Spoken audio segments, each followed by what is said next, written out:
पहली तारीख को तुझे ऐसा फंसाया था कि तू केस से निकलना ही भूल गया और अदालत भी छोड़ दी तूने। वाह चड्डा वाह, कानून की दलाली से इज्जत की नीलामी तक आ गए। इस पैसे को भरवागिरी कहते हैं, भरवागिरी। गोविंद गोविंद चलो मत, नहीं तो ये केस यही रफा दफा कर दूंगा। ना तारीख होगी ना सुनवाई, सीधा फैसला, वो भी ताबड़तोड़। इसका तो मैं तुम्हें अदालत में हिसाब लूंगा। चड्डा चड्डा समझाओ इसे। ऐसे खिलौने बाजार में बहुत बिकते हैं, मगर इससे खेलने के लिए जो जिगर चाहिए ना, और दुनिया के किसी बाजार में नहीं बिकते। मर्द उसे लेकर पैदा होते हैं, और जब ये 2.5 किलो का हाथ किसी पे उड़ता है ना, तो आदमी उड़ता नहीं, उठ जाता है। रिलैक्स भाई रिलैक्स। अगर तूने अदालत में कोई बदतमीजी की तो मैं तुम्हें वही मारूंगा। जज ऑर्डर करता रहेगा और तू पिटता रहेगा।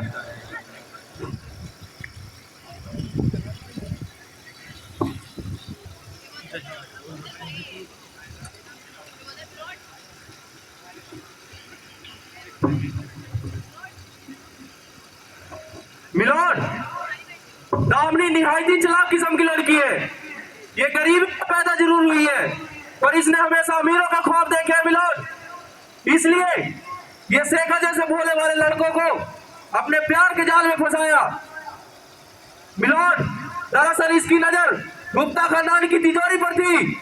जब ये तिजोरी की चाबी हासिल ना कर सकी तो ये जल बुझ कर राख हो गई मिलोड, और इसने गुप्ता खानदान से बदला लेनी चाहिए।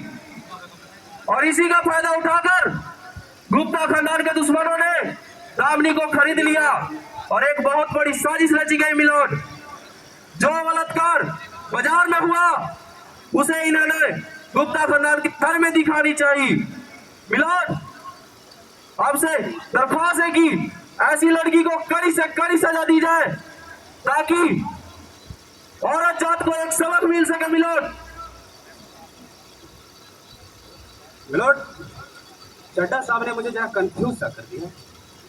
लगता है ये हिंदी फिल्मों कुछ ज़्यादा ही देखते हैं, क्योंकि इनका ये केस हिंदी फिल्मों की तरह है, जिनमें ना जाने कई कहानियां आपस में उलझी हुई है। पहली तारीख को ये कहते हैं कि दामिनी पागल है, उसे पागल खाने भेज दिया, और आज ये कह रहे हैं कि दामिनी चालाक है। वो इतनी चालाक कि वो प्लान कर सकती है, वो स्कीम कर सकती है, वो साजिश कर सकती है। योर ऑनर, मेरे ख्याल से जो लड़की पागल है वो इतनी चालाक नहीं हो सकती, और जो इतनी चालाक है वो पागल नहीं हो सकती। इसलिए मैं चड्डा अदालत से दरखास्त करूंगा कि चड्डा साहब को भी सरकारी खर्चे पे कुछ दिनों के लिए पागल खाने भेज दिया जाए, ताकि जब ये ठीक होकर आए और हमें ठीक ठीक बताए कि दामिनी पागल है या चालाक, ताकि उस हिसाब से मैं अपना डिफेंस तैयार करूँ। मिलोड, दामिनी एक गिरी हुई लड़की है। गिरे हुए वो लोग होते हैं जो घर में पड़ी लाचार लड़की का बलात्कार करते हैं। गिरे हुए वो लोग होते हैं जो अस्पताल में पड़ी एक लड़की का खून करते हैं।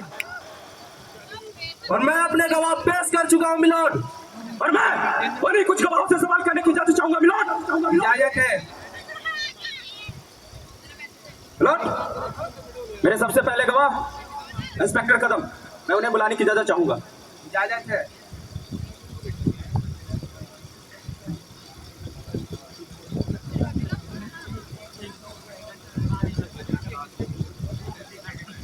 हाँ तो इंस्पेक्टर कदम, उर्मी ने अपने हाथ में खत रखकर गला तो नहीं काटा होगा, और अगर गला काटा होगा तो फिर वो खत नहीं रख सकती। इसका मतलब कि खत उसके हाथ में किसी और ने रखा।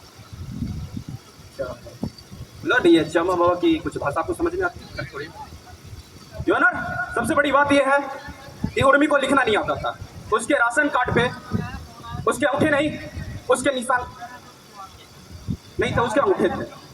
जो ये बात उर्मी के कातिल नहीं जानते थे, जैसे इंस्पेक्टर कदम और चड्डा साहब नहीं जानते थे। क्या इंस्पेक्टर कदम अब जा सकते हैं? मिलोड, हमें दामिनी के पति मिस्टर शेखर गुप्ता को बुलाने की इजाजत चाहूंगा। इजाजत है।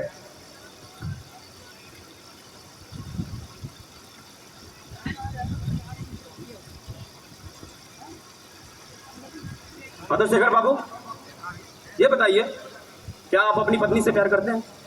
मैं ऐसे बेहुदा सवालों का जवाब देना जरूरी नहीं समझता। अरे मैंने तो बहुत ही सीधा सा प्रश्न पूछा, क्या एक पति अपनी पत्नी से प्यार करता है कि नहीं? कुछ गलत कहा नहीं ना? हाँ तो करते हैं कि नहीं? करता हूँ। क्या कहा? जरा जोर से बोलिए, ऊंचा बोलिए, मुझे थोड़ा कम सुनाई देता है। जी करता हूँ। आंखें झुका करके नहीं, अपनी पत्नी से आंखों में आंखें डाल कर कहिए कि आप उससे प्यार करते हैं कि नहीं। एक औरत के विश्वास का सवाल है। जी करता हूँ, बहुत प्यार करता हूँ। मिलट, तो देखा आपने, शेखर बाबू अपनी पत्नी से सॉरी बहुत ज्यादा प्यार करते हैं। ये मैंने भी सुना, आप सबने भी सुना और चड्ढा साहब ने भी सुना। खैर ये और बात है कि मुस्कुरा कर भी कह सकते हैं। हाँ तो शेखर बाबू, मुझे हैरानी हो रही है कि आप एक ऐसी लड़की से प्यार करते हैं जो आपके माँ बाप की बेइज्जती करती है। आप एक ऐसी लड़की से प्यार करते हैं जो पागल है, बददिमाग है, और तो और वो आपसे नहीं आपके दौलत से प्यार करती है। आप एक ऐसी लड़की से प्यार करते हैं जो आपके गुप्ता खानदान को कोस में खर्च के ले आई। क्या बकवास कर रहे हो तुम? जो मन में आप बोल देते हो। अरे ऐसा मैं नहीं, ऐसा तो आपके घर वाले और आपके काबिल वकील चड्ढा साहब ने दामनी पे इल्जाम लगाए हैं। खैर छोड़िए, मैं भी जानता हूँ कि लोग झूठ बोल रहे थे। हाँ तो शेखर बाबू, ये बताइए, उस दिन जब आपकी पत्नी घबराई हुई आपके पास आई और जहां आपको बुला करके ले गई, जहां उर्मी का बलात्कार हो रहा था, चड्ढा साहब जरा ध्यान दीजिए प्लीज, वहां पे आपने क्या देखा? ऐसा कुछ भी नहीं हुआ। क्या मतलब दामनी झूठ बोल रही है? पर मैंने तो ऐसा नहीं कहा। आपने क्या कहा? दामनी कह रही है बलात्कार हुआ और आप कह रहे नहीं हुआ। इसका मतलब दामनी झूठ बोल रही है। वो झूठ क्यों बोल रही है? अब वो झूठ क्यों बोल रहे हैं? पर मैं कह रहा हूँ ना, ऐसा कुछ भी नहीं हुआ। इसका मतलब दामनी पागल है। बिल्कुल नहीं। सॉरी चड्ढा साहब, आप सही कह रहे थे। दामनी गिरी हुई है, बिकी हुई है, पागल है। Stop this bloody nonsense! I am talking only sense. Stop it! Stop it! आपको हमारे पति से ऐसे बात करने का कोई हक नहीं है। वो हमारे लिए गवाही दे या ना दे, उनकी मर्जी। भगवान के लिए भरी अदालत में उन्हें ऐसे शर्मिंदा न करे। जाने दीजिए उन्हें। आप अपने आप को समझती है? क्या समझती है अपने आप को? खरीद लिया है, गुलाम हो, नौकर हूँ आपका। अरे तुम जैसे दो टके की औरत को तुम अपने बाजू में ना आने दो। अगर 1 लाख ब्याह मेरी पत्नी से कहा ना तो सोच लेना। मिलोट, तो देखा आपने, जब मैं पति से कुछ कहता हूँ तो पत्नी चिल्लाती है, और जब मैं पत्नी से कुछ कहता हूँ तो पति को बुरा लगता है। इस बात से यह साबित होता है कि इन पति पत्नी के बीच में बहुत ही गहरा संबंध है, जो ऐसे नाजुक वक्त में भी चट्टान की तरह मजबूत है। बावजूद इसके दामनी ने शेखर के सगे भाई पे बलात्कार का इल्जाम लगाया। बावजूद इसके कि दामनी गुप्ता खानदान को कोर्ट में घसीट के ले आई, लेकिन फिर भी शेखर दामनी के खिलाफ एक शब्द सुनने को तैयार नहीं, क्योंकि वो तहे दिल से जानता है कि दामनी जो कर रही है वो सही है, वो जो कह रही है वो सच है। और मैं यही सच शेखर बाबू की जुबान से सुनना चाहूंगा। शेखर बाबू, मैं आपसे और कोई सवाल नहीं करूंगा, मैं केस छोड़ रहा हूं। दामनी को मेरी नहीं, आपकी जरूरत है, आपकी। आप उसके पति है, आप ही सब कुछ है उसके। इसलिए फैसला आपको करना है, आपको, कि आप उस 2 अपराधी को बचाने के लिए आप अपनी मासूम निर्दोष पत्नी को सजा दिलाएंगे। यह फैसला आपको करना है, आपको। मिलोड, मुझे तो कुछ समझ में ही नहीं आ रहा है, ये पति पत्नी अपने गहरे प्यार की नुआई से क्या साबित करना चाहते हैं? जब बेतुकारी का दलाल कानून, शर्म आना चाहिए ऐसे लोगों को जो एक औरत की झूठी जज्बात का सहारा ले रहे हैं। Milord, no bloody bastard. Milord, milord, मेरी अचानक तबीयत खराब होने की वजह से मैं अदालत से दरख्वास्त चाहूंगा कि अगली तारीख दे दी जाए। मिलोड,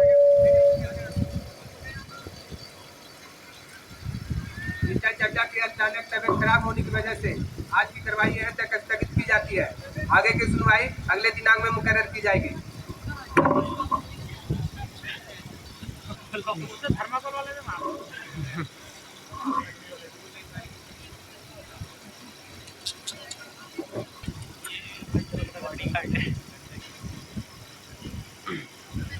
मिलोड, दामनी भाग गई। मिलोड, वो अब तक जान चुकी है कि उसका रंग जल्दी उतरने वाला है।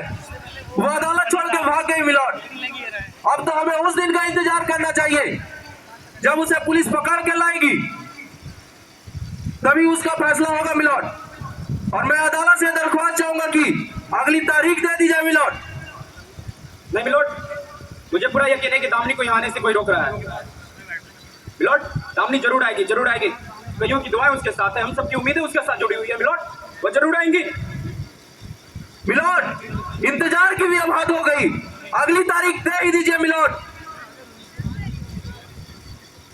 मिलोट, अगली तारीख देने से पहले मैं कुछ अर्ज करना चाहूंगा। इजाजत है। पहली तारीख को यह कहा गया कि दामिनी पागल है, उसे पागल खाने भेज दिया। दूसरी तारीख से पहले अस्पताल में पड़ी उर्मी का खून कर दिया गया और केस बना खुदकुशी का, जबकि मैंने बड़ी अदालत में यह साबित कर दिया कि दामिनी उर्मी ने खुदकुशी नहीं की, उसका खून हुआ। और उस दिन शेखर भी सारे सच कहने ही वाला था कि चड्ढा साहब ने फिर से अपनी चाल चल दी और बीमारी का झूठा नाटक लेकर के तारीख ले ली। और आज अब फिर से तारीख दे रहे हैं। उस तारीख से पहले सिर्फ पे कोई ट्रक मुझे मार के चला जाएगा और केस बनेगा रोड एक्सीडेंट का। आप फिर से तारीख दे देंगे। उस तारीख से पहले दामिनी को पागल बना करके पागल खाने भेज दिया जाएगा और इस तरह न कोई सच्चाई के लिए लड़ने वाला रहेगा और न कोई इंसाफ मांगने वाला, और रह जाएगी तो सिर्फ यह तारीख। और यही होता रहा मिलोड, तारीख पे तारीख, तारीख पे तारीख, तारीख पे तारीख मिलती रही है, लेकिन इंसाफ नहीं मिला मिलोड। यह तारीख 2 तारीखों के बीच में कानून के दलाल अदालत के बाहर धंधा करते हैं, धंधा जहां गवाह खरीदे जाते हैं, तोड़े जाते हैं, मारे जाते हैं, और रह जाती है तो सिर्फ यह तारीख। लोग इंसाफ के लिए अपनी जमीन जायदाद बेचकर केस लड़ते हैं और ले जाते हैं तो सिर्फ यह तारीख। औरतों ने इंसाफ के लिए अपने गहने जेवर यहाँ तक कि मंगलसूत्र तक बेचे हैं मिलोड, और उन्हें भी मिली है तो सिर्फ यह तारीख। आज ये केस पूरे हिंदुस्तान के कमजोर और सताए हुए लोगों की है। उन सब की नजरें अजाब पे टिकी है आप में कि आप उन्हें तारीख देते हो या इंसाफ। अगर नहीं दे सकते इंसाफ तो बंद कीजिए तमाशा, उखाड़ के फेंक दीजिए इन कटघरों को, जला दीजिए, फाड़ दीजिए इस कानून की किताबों को, ताकि और कोई और इंसाफ के चक्कर में तबाह न हो, बर्बाद न हो। ऑर्डर ऑर्डर, टीचर को भी आवाज दीजिए।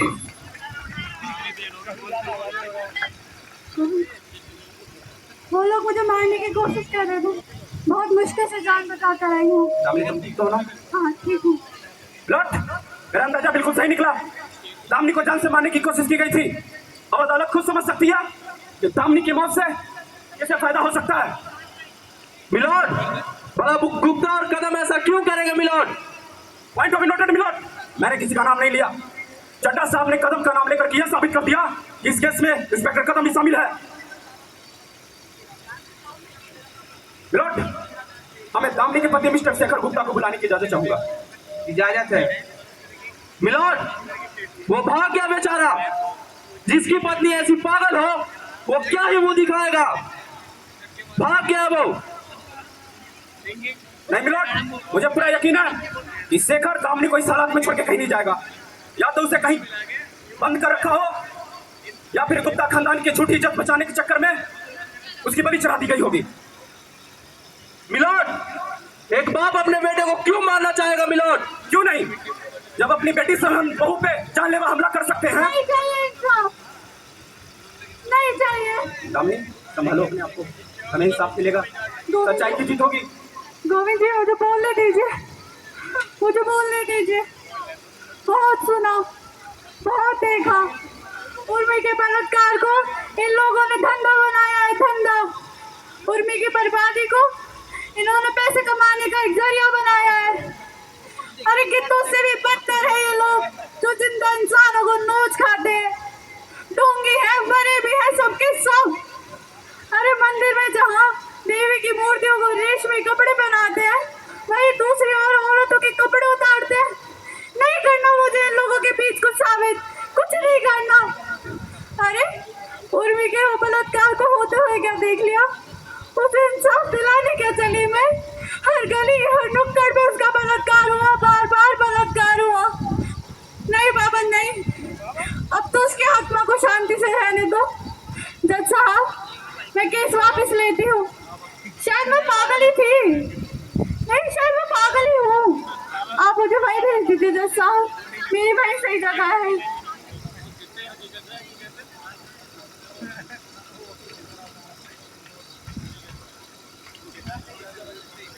दामिनी, शेखर, मैं गुनहगार हूँ, कसूरवार हूँ। ये सच है कि उर्मी का बलात्कार हुआ। मैंने देखा मेरे भाई ने और उसके दोस्तों ने मिलकर उर्मी का बलात्कार किया और इस साजिश में मेरे पिता मिस्टर चड्डा भी शामिल हैं और मैं यहाँ तक पहुँच पाया हूँ तो इसकी वजह सिर्फ दामनी है। मुझे गर्व है कि मेरी पत्नी दामनी है और मैं उसका पति हूँ।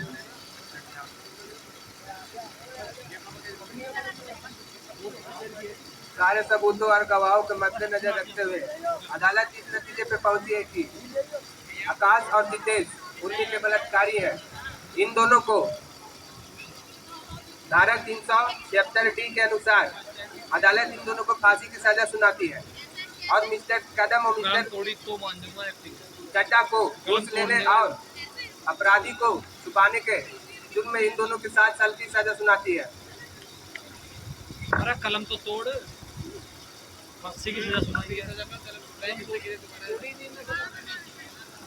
तो ये जैसा कि आपने एक्ट देखा, दामनी और शेखर और एक बलात्कार।